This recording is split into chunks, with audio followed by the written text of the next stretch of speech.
సుమిత్ర కన్న తల్లి రావడంతో బయటపడ్డ పారిజాతం చేసిన కుట్ర నిజం తెలుసుకున్న సుమిత్ర శివనారాయణ. మరిదంతా ఎలా జరగబోతుందో తెలుసుకోవాలనుకుంటే వీడియోనైతే చివరి వరకు మిస్ కాకుండా చూసేయండి. జోష్న గురించి నిజం బయటపడాలని కోరుకునే వాళ్ళు వెంటనే మా వీడియోనైతే లైక్ చేసేయండి. సుమిత్ర తన ఒడిలో పడుకోమని దీపని అడుగుతూ ఉంటుంది. దీప చాలా ఎమోషనల్ అవుతుంది. కన్న తల్లి ప్రేమని ఇప్పటికైనా పొందే అదృష్టాన్ని ఇచ్చావంటూ ఆ భగవంతుణ్ణి కోరుకుంటూ ఉంటుంది.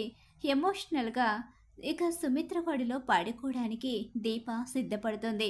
ఇక్కడ చూస్తే జోష్న అయితే మాత్రం బయటకు వస్తుంది. జోష్న బయటకు వచ్చేసరికి ఏంటి, ఏం జరుగుతుంది ఇక్కడ, నాకేమీ అర్థం కావడం లేదు. నీకే కాదు నాకే పిచ్చి పడుతుంది. అయినా నువ్వు చేసుకునే పనులు అలానే ఉంటాయి. దరిద్రం ఎప్పుడు నీ చుట్టూనే తిరుగుతూ ఉంటుంది. అసలు ఎందుకే ఇప్పుడు కాంచన నీ గదిలో ఉంది. కాంచన లేచిందంటే గొడవ చేస్తుంది. హలో, ఏంటి ఇక్కడ అర్ధరాత్రి సమయంలో గ్రాని మనవరాలు మీటింగ్ పెట్టారేంటి అంటూ కార్తీక్ వస్తాడు. ఏంట్రా, మమ్మల్ని ఎక్కడ ప్రశాంతంగా ఉండనివ్వవా ఏంటి పారు, కొత్తగా మళ్ళీ ఈవిడ గారితో మాట్లాడడం మొదలు పెట్టావేంటి? ఏంటి కథ? ఏమీ లేదురా మనవడా, దీనికి నిద్ర పట్టడం లేదంట. దీనికి ఇదొక జబ్బుంది కదా. దీని పక్కన మీ అమ్మ కాంచన పడుకుంది కదా, పాపం దీనికి ఒంటరిగా పడుకోవడం అలవాటు. అందుకే నిద్ర పట్టడం లేదని అటు ఇటు తెగ తిరిగేస్తూ ఉంది. అందుకనే నేను కూడా వచ్చి తనకి కాసేపు కాలక్షేపం చేద్దామని అనుకుంటున్నాను. అంతే, అంతకు మించి ఏం కాదురా మనవడా అని చెప్పేసి అంటూ ఉంటుంది పారిజాతం. అయితే ఇక ఈలోగా తెలుసులే, అన్నీ తెలుస్తూనే ఉన్నాయి, వెళ్ళి పడుకోండి, రేపు ఉదయాన్నే లేవాలి కదా అని చెప్పేసి కార్తీక్ లోపలికి వెళ్ళిపోతాడు. వెళ్ళు చెప్పాడు కదా, ఇక వెళ్ళి పడుకో అని చెప్పేసి పారిజాతం కూడా అక్కడి నుంచి అయితే వెళ్ళిపోతుంది. ఇక్కడ దీప తన కన్న తల్లి సుమిత్ర వడిలో తల వాల్చుకొని పడుకుంటుంది. తల నిమురుతూ ఉన్న సుమిత్ర, నా కన్న కూతురు ఒకటి నువ్వొకటి కాదు, ఇద్దరు ఇష్టమే. కొన్ని తప్పులు పొరపాట్లు కారణంగా నిన్ను అపార్థం చేసుకుని దూరం పెట్టిన మాట నిజమే. కానీ నా కూతురు నువ్వు వేరైతే మాత్రం నాకు కాదు. ఎప్పుడు కన్న తల్లి ప్రేమని పొందాలని నువ్వనుకుంటావో అప్పుడు నేను నీ పక్కనే ఉంటాను. నీకు ఎలాంటి ప్రేమ కావాలి అన్నా నేను అందివ్వడానికి సిద్ధంగా ఉన్నాను. నువ్వెప్పుడు ఒంటరివి కాదు, అనాథవి అసలే కాదు. తల్లి లేదని బాధపడవలసిన అవసరం లేదు. నీకు తల్లి ఉంది. నేనే నీ కన్న తల్లి లాంటి దాన్ని అనుకొని ఏ కోరికైనా సరే నన్ను అడిగితే నేను తీరుస్తాను. ఎందుకంటే కడుపుతో ఉన్న వాళ్ళకి ఎన్నో కోరికలు, ఆశలు ఏవేవో తినాలి అనిపిస్తాయి, ఏవేవో చూడాలి అని కూడా అనిపిస్తూ ఉంటుంది. అలా ఏది నీకు అనిపించినా నాతో హక్కుగా చెప్పి నన్ను అడిగి చేయించుకునే అధికారం కూడా నీకుంది అని చెప్పేసి సుమిత్ర చెప్తూ ఉంటుంది. నిజంగానే ఉందమ్మా, నిజంగానే నిన్ను అడిగి చేయించుకుని నీ వెంట తిరుగుతూ నాకు ఇక నువ్వు గోరుముద్దలు పెడుతూ ఉంటే తినాలని ఉంది. కానీ ఈ దేవుడు ఇంతవరకు నాకు అదృష్టాన్నిచ్చాడు. నిజంగా ఈ అదృష్టం రావడం నిజంగా నేను చాలా పెద్ద అదృష్టవంతురాల్ని. బావని పెళ్లి చేసుకున్న తర్వాత నిజంగానే నా జాతకం మారిపోయింది. పాపం బావ నన్ను పెళ్లి చేసుకుని బాధపడుతున్నాడు, కానీ నేను మాత్రం నా పుట్టింటికి దగ్గరవుతున్నాను. నా కోసం బావ చాలా ఇబ్బంది పడుతున్నాడు అని ఆలోచించుకుంటూ ఉంటుంది. ఏంటి దీప, ఇంకా ఎందుకు ఆలోచిస్తున్నావు? నెమ్మదిగా కళ్ళు మూసుకుంటే నిద్రొస్తుంది. అప్పుడు ప్రశాంతంగా ఉంటుంది. కడుపుతో ఉన్న వాళ్ళు ఎక్కువగా ఆలోచించకూడదు, స్ట్రెస్ తీసుకోకూడదు. లోపల పెరుగుతున్న బేబీకి ప్రమాదం జరుగుతుంది, తనకి ఇబ్బంది అవుతుంది. ఎప్పుడు కూడా కడుపుతో ఉన్న వాళ్ళు ఆవేశానికి లోను కాకుండా మంచిగా ఆలోచిస్తూ ఇక వాళ్ళ జీవితాన్ని ఎలా మార్చుకోవాలి, కడుపులో ఉన్న బేబీకి ఎలాంటి గ్రోత్ అందివ్వాలి, అలాగే వాళ్లకు ఎలాంటి లైఫ్ ఇవ్వాలి అని మంచిగా ఆలోచిస్తూ ఉండాలి. అలాగే మంచి మంచి బుక్స్ చదువుతూ ఎలాంటి టెన్షన్స్ లేకుండా ఉండాలి. కానీ ఈ సమయంలో సీఈఓ పదవి అంటూ పోటీ పడడం కరెక్ట్ కాదు. కాకపోతే ఇది మావయ్య గారు, అలాగే ఇక ఆయన కలిసి తీసుకున్న నిర్ణయం కాబట్టి నేను కాదనలేను. అలా అని నువ్వు ఒత్తిడి పడ్డానికి లేదు. ప్రశాంతంగా ఉండు. జోష్న ఒకవేళ ఏదైనా నోరు జారి అంటే నువ్వు దాని గురించి పెద్దగా పట్టించుకోకు అని చెప్పేసి సుమిత్ర చెప్తూ ఉంటుంది. అలా దీప తన తల్లి ఒడిలో పడుకొని నిద్రపోతూ ఉంటుంది. ఇక అలా తెల్లవారిపోతుంది. ఆ ప్రేమని పొందిన దీప అయితే మాత్రం చాలా హ్యాపీగా ఫీల్ అవుతూ ఉంటుంది. బయట దీప పని చేసుకుంటూ మురిసిపోతూ నవ్వుకుంటూ ఉంటుంది. ఇలా మురిసిపోతూ ఉన్న దీపని చూసి జోష్న అలాగే పారిజాతం ఇద్దరూ కూడా తన దగ్గరికైతే వస్తారు. ఏంటి తెగ మురిసిపోతున్నావేంటి? ఏం జరిగిందేంటి? అని చెప్పేసి అంటూ ఉండగానే, ఏమో నిజంగా మీరు గ్రేట్ బుజ్జమ్మాయి గారు. నిజంగా మీరు చాలా గ్రేటు. నాకు ఎంతటి అదృష్టాన్ని ఇచ్చారంటే, ఈరోజు నాకిచ్చిన అదృష్టం మామూలుది కాదు. నా కన్న తల్లి ప్రేమని ఎప్పటికీ పొందలేనేమో అనుకున్నాను. కానీ అంత గొప్ప ప్రేమ నాకు దొరకడం నా అదృష్టమని నాకు రాత్రే తెలిసింది. ఏంటిది ఇలా మాట్లాడుతుంది? ఒకవేళ నేనే నీ కూతుర్నని చెప్పేసిందా ఏంటి? లేదు. అలా చెప్తే అసలు ఆ క్షణమే ఇక నన్ను బయటకు గెంటేస్తుంది మా మమ్మీ. చెప్పుండదు. కాకపోతే నేను చేసిన తప్పల్లా ఒక్కటే. దీన్ని మమ్మీ గదిలోకి వెళ్ళనివ్వడం. ఇది మమ్మీ గదిలోకి వెళ్ళి మమ్మీకి మాయమాటలు చెప్పి దగ్గరైపోతుంది. మమ్మీకి ఇది దగ్గరైందంటే నేను దూరమైపోయే పరిస్థితి వస్తుంది. వాళ్ళ ప్రేమ నాకు మాత్రమే సొంతం కావాలి. వాళ్ళు నా వాళ్ళు. ఆ ఆస్తి, ఆ ప్రేమ అన్నీ నావే అని చెప్పేసి అనుకుంటూ ఉంటుంది జోష్‌నైతే. ఇక ఇలా ఆలోచించుకుంటూ ఉంటుంది. ఈలోగానే పనులు పూర్తి చేసుకుంటారు. మళ్ళీ వాళ్ళు ఆఫీస్‌కైతే బయలుదేరతారు. అలా ఇక అందరూ కలిసి ఆఫీస్‌కి వెళ్ళడం, రావడం ఇలా జరుగుతుంది. దీప కూడా రోజు రోజుకి డెవలప్ అవుతూ ఉంటుంది. ఎందుకంటే రోజుకి ఒక రకంగా దీపను టార్చర్ చేస్తూనే ఉంటుంది జోష్న. దీపకు ఏది రాదు అంటూ దీపని ఎగతాళి చేస్తూ సీఈఓ పదవికి ఇలాంటి లేడీని మీరు కోరుకోరు కదా!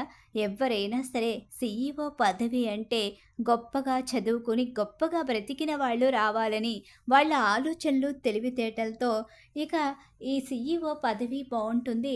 అలాగే కంపెనీ కూడా ముందుకు వెళితే బోనస్లని జీతాలని కూడా బాగుంటాయని ఆశ ఎంప్లాయీస్కి ఉంటుంది. అలాగే ఇక్కడ ఫుడ్ క్వాలిటీ బాగుంటుందనే ఒక ఇది ఇక్కడికి వచ్చే కస్టమర్స్కి ఉంటుంది. కానీ ఏమీ చదువుకొని ఒక వ్యక్తి వచ్చి ఇక్కడ ఏదో రాజ్యం ఏళ్తాను, నేను ఉద్ధరిస్తాను అని చెప్తే ఎవరైనా ఎంతవరకు నమ్ముతారు? మీరు నమ్మరు కదా, నాకు తెలుసు అని చెప్పేసి జోష్న మరింతగా రెచ్చగొడుతూ దీపని తక్కువ చేసి మాట్లాడుతూనే ఉంటుంది. జోష్న అని చెప్పేసి కార్తీక్ అన్నా సరే, బావా నువ్వు కలగ చేసుకునే విషయాలు కాదు. నువ్వు ఈ విషయంలో ఏం మాట్లాడవలసిన అవసరం లేదు. అవతల ఉన్నది నీ భార్య అయినా సరే నువ్వు రాసిన అగ్రిమెంట్‌ని మర్చిపోవద్దు అని చెప్పేసి మరొకసారి మళ్ళీ జోష్న కార్తీక్‌కి గుర్తుకు చేస్తూ ఉంటుంది అగ్రిమెంట్ గురించి. అలా కార్తీక్ ఇక మౌనంగా ఉండిపోతాడు. కార్తీక్ అలా చూస్తూ ఉండిపోతాడు. కానీ కార్తీకు ఏదో ఒక వంక పెట్టుకుని దీపకు ఏదో రకంగా నేర్పించే ప్రయత్నం చేస్తూ దీప మరింత షార్ప్ అయ్యేలా ప్రయత్నాలైతే చేస్తూనే ఉంటాడు. అలా దీప వర్క్ మొత్తం నేర్చుకుంటూ ఉంటుంది. అలాగే దీప ప్రతి విషయంలో ట్రై చేస్తూ ఉంటుంది. ఇక అలా దీప తనకి అప్పచెప్పిన రెస్టారెంట్ విషయంలో కాస్త ముందుకి వెళుతూ ఉంటుంది.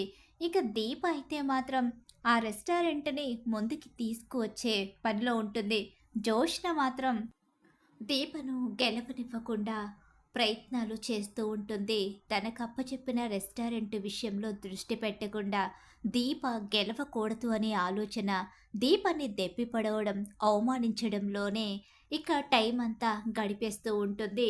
ఇదిలా జరుగుతూ ఉంటుంది. జోష్న రెస్టారెంటు నీకు అప్పచెప్తాం. అలాగే దీపకి కూడా అప్పచెప్పాం. ఇద్దరూ కలిసి చెరికో రెస్టారెంటు ముందుకు తీసుకురావాలని, పైగా అవి కూడా నష్టాల్లో ఉన్న రెస్టారెంట్‌లని మీ ఇద్దరి చేతిలో పెట్టాం. దీప చూస్తే తనకి వచ్చిందో, రాందో నేర్చుకుంటూ ముందుకు వెళ్తుంది. కానీ నువ్వు సీనియర్‌వి అనే గర్వం నీలో కనిపిస్తుంది. రెస్టారెంట్‌లో ఇప్పటివరకు ఎలాంటి మార్పులు కనిపించడం లేదు. నువ్వేం చేస్తున్నావో కూడా అర్థం కావడం లేదు. ఎందుకు తాత తొందరపడతావు? రాని వాళ్ళు దాని గురించి పట్టు నేర్చుకుంటారు. కానీ నాకలా కాదు. నాకున్న తెలివితేటలు నాకున్నాయి. నేను ఒక్కసారే రెస్టారెంట్‌ని ముందుకు తీసుకుని వెళ్ళి కస్టమర్స్‌ని తీసుకొచ్చి నీకు చూపిస్తాను. లాభాల్లోకి తీసుకొచ్చే బాధ్యత నాది అని చెప్పేసి గర్వంగా చెప్తూ ఉంటుంది. నాకొచ్చు, నేను చేసేస్తాను అనే అహంకారంతో ముందడుగు వెయ్యకుండా, ఎటువంటి ప్రయత్నం చెయ్యకుండా ఆగిపోతే గెలవడం చాలా కష్టమవుతుంది జోష్న. ఆ విషయాన్ని గుర్తుంచుకొని నీ ప్రయత్నం నువ్వు చేస్తే బావుంటుంది. అంతేకానీ నువ్వు నీ ఇష్టం వచ్చినట్టు రెస్టారెంట్‌ని వదిలేసి, అవతల వాళ్ళు గెలవకుండా ఉండాలని ప్రయత్నిస్తే నువ్వు ఓడిపోతావని చెప్పేసి అక్కడి నుంచి శివనారాయణ వెళ్ళిపోతాడు. దీని ముందు నేను ఓడిపోవడమా? ఆఫ్టర్ ఆల్ 5వ తరగతి చదివిన దీప ముందు నేనెలా ఓడిపోతాను? దీపని గెలవనివ్వకుండా చూడ్డం కోసమే కదా అగ్రిమెంట్ పేరుతో బావని నా పక్కనే పెట్టుకుంటున్నాను. దీప, బావ కలవకుండా చూస్తున్నాను. అయినా బావ తెలివితేటలతో ఏదో రకంగా దీపకు అన్నీ నేర్పించే ప్రయత్నాలైతే చేస్తున్నాడు. కానీ ఎన్ని నేర్పించినా సరే, ఏ విధంగా అయినా సరే, అసలు గెలవాలనే ఆలోచన దీప మనసులోంచి తీసేసి, ఇక నేను గెలవలేను, ఓడిపోయాను అని చెప్పి తలదించుకుని వెళ్ళిపోయేలా నేను చేస్తాను అని చెప్పేసి జోష్న అనుకుంటూ ఉంటుంది. ఇదిలా జరుగుతూ ఉండగానే ఇక్కడ కాంచన అలాగే సుమిత్ర ఇద్దరు మాట్లాడుకుంటూ ఉంటారు. ఈలోగానే అక్కడికి దశరథ కూడా వస్తాడు. ఏంటి వదిన గారులిద్దరూ ఏదో మాట్లాడుకుంటున్నారు. వదిన ఆడపడుచులిద్దరూ ఒక చోట ఉంటే చూడ్డానికి ఎంత బావుందో తెలుసా? నా చెల్లెలి ఇంట్లో ఇలా నవ్వుతూ మాట్లాడుతూ ఉంటే చాలా సంతోషంగా ఉంది. అవునవును. మీకు మీ చెల్లెలు మాత్రమే కనిపిస్తూ ఉంటుందిలే. లేదు, నువ్వు కూడా కనిపిస్తున్నావు సుమిత్ర. మీ ఇద్దరూ అలా హ్యాపీగా నవ్వుతూ మాట్లాడుకుంటూ ఉంటే ఈ ఇల్లు ఎంత కళగా కనిపిస్తుందో తెలుసా? మన వాళ్ళన్న వాళ్ళు ఒకే చోట ఉంటే ఆ ఆనందమే వేరుగా ఉంటుంది కదా! అని చెప్పేసి అంటూ ఉంటాడు దశరథ. వాళ్ళని చూసి మురిసిపోతూ ఉంటాడు. తెగ మురిసిపోతున్నాడు దశరథ. ఈ వదిన ఆడబడుచులు ఇద్దరూ కూడా మాట్లాడుకుంటూ ఉంటే ఈ ఇల్లు మొత్తం వాళ్ళకే సొంతమైపోయినట్టు అనిపిస్తుంది. వీళ్ళందరూ కలిసి నా మనవరాలికి అన్యాయం చేసేలా ఉన్నారు. సుమిత్ర అలాగే దశరథ ఇద్దరికీ తెలియని విషయం దీప వాళ్ళ కన్న కూతురు అన్న విషయం. కానీ ఇక్కడ కాంచనకి కూడా తెలియకుండానే తన అన్నయ్యకు మాటిచ్చినట్టుగానే, తన అన్నయ్య దగ్గర మాట తీసుకున్నట్టుగానే దీపను తన ఇంటి కోడల్ని చేసుకుంది. తన మేనకోడలే తనకి కోడలయ్యింది. వీళ్ళనుకున్నది అంతా జరుగుతుంది. చిన్నప్పటి నుంచి ఇక జోష్న ఈ ఇంటి వారసురాలిగా పెరిగింది. కానీ ఒక్కసారే జోష్న ఇంటి వారసురాలు కాదు అని తెలిస్తే వీళ్ళు జోష్నని నిర్దాక్షిణ్యంగా బయటకు గెంటేస్తారు. పైగా ఈ ఇంటికి నేను ద్రోహం చేశానని తెలిస్తే ఆ ముసలోడు అస్సలు క్షమించడు. దీపకు అన్యాయం జరిగిన విషయం కనుక తెలిస్తే వీళ్ళలో ఎవ్వరూ కూడా నన్ను కానీ జోష్నని కానీ బ్రతికనివ్వరు. ఈలోగానే జోష్నకు పెళ్ళయి జోష్న పేరు మీద ఆస్తి వచ్చేస్తే బాగుంటుంది. ఈ తింగరది చూస్తే పందాలంటూ అలాగే కార్తిక్ గాడే కావాలని కోరుకుంటూ అసలు దేనికి కూడా ముందుకు వెళ్ళకుండా ఇక ఇక్కడే ఆగిపోతుంది. త్వరగా పెళ్లి చేసుకుంటే బావుండు. ఆస్తి దీని పేరు మీదకొస్తే నా కల, నా కోరిక 2 నెరవేరుతాయి. నా పగ కూడా చల్లారుతుంది అని చెప్పేసి అనుకుంటూ ఉంటుంది పారిజాతమైతే. వీళ్ళిలా మాట్లాడుకుంటూ ఉండగానే మరోసారి ఊహించని విధంగా దక్షిణామూర్తి ఇంట్లో అడుగు పెడతాడు. ఎన్నిసార్లు చెప్పాలి నీకు? ఎన్నిసార్లు చెప్పినా సిగ్గుగా లేదా? రావద్దని చెప్పిన తర్వాత మళ్ళీ ఎందుకొచ్చావు? అసలు ఎవరి కోసం వచ్చావు? నీ కోసం ఎదురు చూసేవాళ్ళు, నీ బంధుత్వం కోసం ఆశపడేవాళ్ళు ఎవరున్నారని నువ్విక్కడికి వచ్చావు? వెళ్ళిపోకపోతే నేనేం చేస్తానో నాకే తెలియదని చెప్పేసి శివనారాయణ విరుచుకు పడుతూ ఉంటాడు. అక్కడ ఇక దక్షిణామూర్తి మీద ఈలోగానే కార్తీకు, దీప, జోష్న కూడా ఇంటికొస్తారు. ఏంటి మళ్ళీ తాత వచ్చినట్టున్నాడు. అసలు ఎందుకొస్తున్నాడు ఈయన? పదే పదే ఈ ఇంట్లో వాళ్ళు ఆయన్ని అసహించుకుంటున్నారు కదా! అయినా కూడా ఎందుకొస్తున్నాడు అని చెప్పేసి ఇక కార్తీకు అనుకుంటూ ఉంటాడు. సుమిత్ర అత్త మీద అంత ప్రేమున్న మనిషి మరి సుమిత్ర అత్తని చనిపోయినట్టుగా ఎందుకు నీళ్లు వదిలేసుకున్నాడు అని చెప్పేసి అనుకుంటూ ఇక నోరు మెదిపే అవకాశం లేదు కాబట్టి మౌనంగా ఉండిపోతారు కార్తీకు, దీప, జోష్న ముగ్గురు కూడా. ఇక్కడ చూస్తే వెళ్ళిపోమని అంటూ ఉండగానే ఈలోగానే సుమిత్ర తల్లి లోపలికి వస్తుంది. కన్న తల్లిని చూసుకున్న సుమిత్ర అలా ఆగిపోతుంది. ఇక ఒకసారే ఇక తన కూతుర్ని చూసుకున్న సుమిత్ర కన్న తల్లి కన్నీళ్లు పెట్టుకుంటూ అలా నిలబడి చూస్తూ ఉండిపోతుంది. ఇప్పుడు నీ భార్యని కూడా తీసుకొచ్చావా? అందరూ కలిసే కదా ఇక్కడ ఈ కుటుంబానికి ద్రోహం చేశారు. అసలు మిమ్మల్ని ఎవరు రమ్మన్నారు? నీ భార్యని తీసుకుని నువ్విక్కడి నుంచి వెళ్ళిపో అని చెప్పేసి అంటూ ఉంటాడు శివనారాయణ. వెళ్ళండి, ఎందుకొచ్చారు ఇక్కడికి? ఆయనకి ఆయనకి కోపం వస్తుంది, ఆయన కోపానికి బలైపోతారు, వెళ్ళిపోండి అని చెప్పేసి పారిచేతం అంటూ ఉంటుంది. ఏంటి ఇంకా ఎన్నాళ్ళు ఎన్నాళ్ళు వీళ్ళ కళ్ళు కప్పాలని చూస్తున్నావు? ఎన్నాళ్ళు నా కూతుర్ని మోసం చేయాలని చూస్తున్నావు? ఇంకెన్నాళ్ళు నా కూతురికి అన్యాయం చేస్తావు? వీళ్ళు కళ్ళకి గంతలు కట్టుకున్నారు. జరిగిందేంటో జరుగుతుందేంటో వీళ్ళకి తెలియదు, కానీ నాకు తెలుసు. ఈ రెండు కుటుంబాలు ఇంతగా దూరం అవడానికి కారణం ఏంటో కూడా నాకు తెలుసు. ఎంతకాలమైనా వీళ్లకు నిజాలు తెలియకపోవడం మా దురదృష్టమని అనుకుంటున్నాం. ఏంటి, మాకు అన్నీ తెలుసు, మీరేం మాట్లాడవలసిన అవసరం లేదు, వెళ్ళిపోండి. సుమిత్ర, నేనిక్కడ ఎవ్వరితో మాట్లాడాలి అనుకోవడం లేదు, నీతో మాట్లాడాలి అనుకుంటున్నాను. నీ కూతురు జోష్న జోష్న గురించి మాట్లాడాలి అనుకుంటున్నాను. అమ్మో, ఈవిడ నోరు విప్పింది అంటే మొత్తం నిజాలు బయటపడిపోతాయి. ఏంటి, మీకెంత చెప్పినా అర్థం కావడం లేదా? వెళ్ళమంటుంటే నోరు మోసుకుని నిలబడకపోతే పారిజాతం నిన్నేం చేస్తానో నాకే తెలియదని చెప్పి పారిజాతం నోరు మోయిస్తుంది. ఈ పారిజాతం ఈ కుటుంబానికి ద్రోహం చేసింది. ఈ ఇంటి వారసురాల్ని ఇక ఈ ఇంటికి కాకుండా దూరం చేసి తన కొడుకు కూతుర్ని తీసుకొచ్చి ఈ ఇంటి వారసురాల్ని చేసింది. ఆ నిజం తెలిసిన నేను తనని నిలదీయడానికి వెళ్ళి తనని అడిగి మీ ఇంటికి చెప్పడానికి వస్తే మన మధ్య లేనిపోని గొడవలు సృష్టించి పెద్ద అగాధాన్ని పెంచి నా భర్తకి మీకు మధ్య లేనిపోని సమస్యలు వచ్చేలా చేసి ఈ రెండు కుటుంబాలు విడిపోయే పరిస్థితిని తీసుకొచ్చింది. మన మధ్య పచ్చగడ్డి వేస్తే భగ్గుమనేలా ఇక పెద్ద గొడవని సృష్టించి చివరకు నా కూతురి దృష్టిలో మమ్మల్ని చెడ్డవాళ్లను చేసి ఇక మా దృష్టిలో మిమ్మల్ని చెడ్డవాళ్లను చేసి దూరం చేసింది. ఈవిడ మీ కుటుంబానికి చేసిన ద్రోహం బయటపడకుండా ఉండడం కోసమే ఇదంతా చేసింది.